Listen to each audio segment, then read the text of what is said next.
Steve King and Johnnie Putman of WGN Radio in the studio with us, Chicago's Ghost Hunter, Richard Crowe.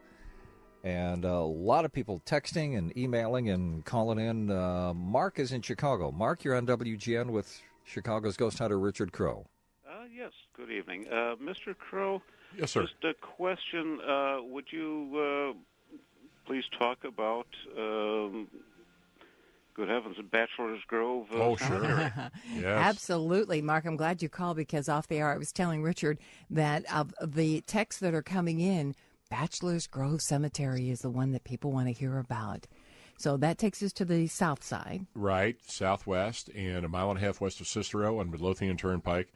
And what's curious is that the spot's been pretty much closed off to the public for the most part for years, but it's still extremely popular.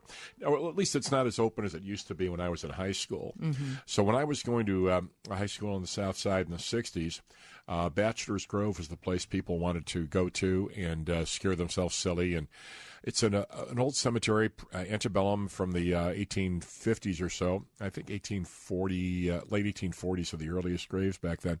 And it's completely, sadly, run down and ill-kempt right now.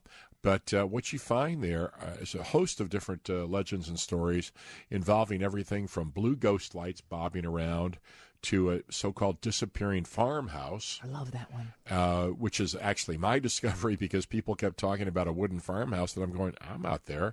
I don't see any farmhouse. Where did you see it? Draw a map here. Sketch the map. Mm-hmm. Sketch the roadway. Sketch the path. Sketch the creek. I mean, it was that real to people that they could actually draw it out. Yeah, they could do a precise map of all the landmarks, except when I said, well, where's the house? Well, sometimes it's on one side of the creek, sometimes another.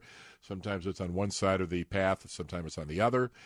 So in other words, the variable was the house, not the other landmarks that are out there. And I realized that they're describing the same house, but it moves around.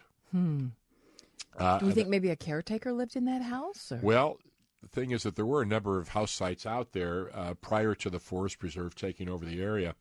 And it's very odd when you get out there and you see how the trees are all, when they planted this, when the Forest Preserve planted this, they didn't use much imagination.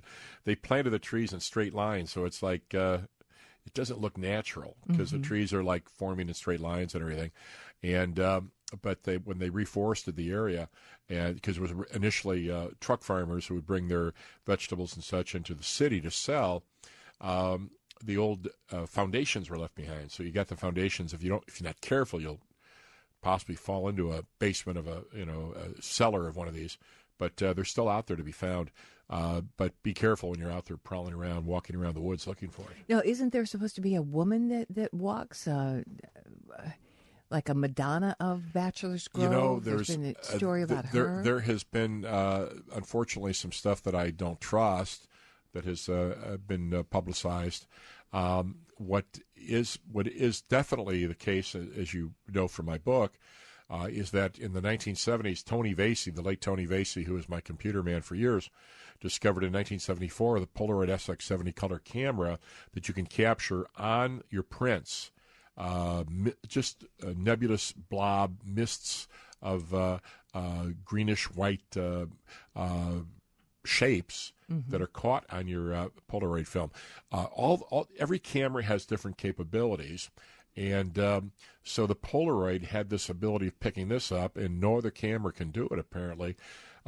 Digital cameras pick up the orbs and things like that. But the Polaroid SX70, the Polaroid process had this ability of capturing these mist-like shapes. And you could go out there and eventually, just by chance, find the spot where this stuff was active, because you don't see it with the human eye.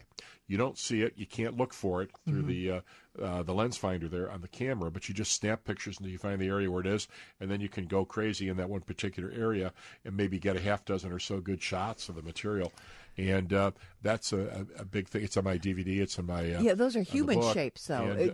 Well, what it's interesting is it's sort of like cloud-like nebulous shapes, but if you look good, some of them seem to be forming into faces and images. Exactly. And people. See, in my so world, forth. they're faces. Well, and like people say, well, come on, it's your imagination. Well, Yeah, but when they see the faces, it's always human. It's not like you're seeing elephants and giraffes and things like you would get from staring at clouds, where you have your imagination can really run rampant. But here, it's always humanoid type images.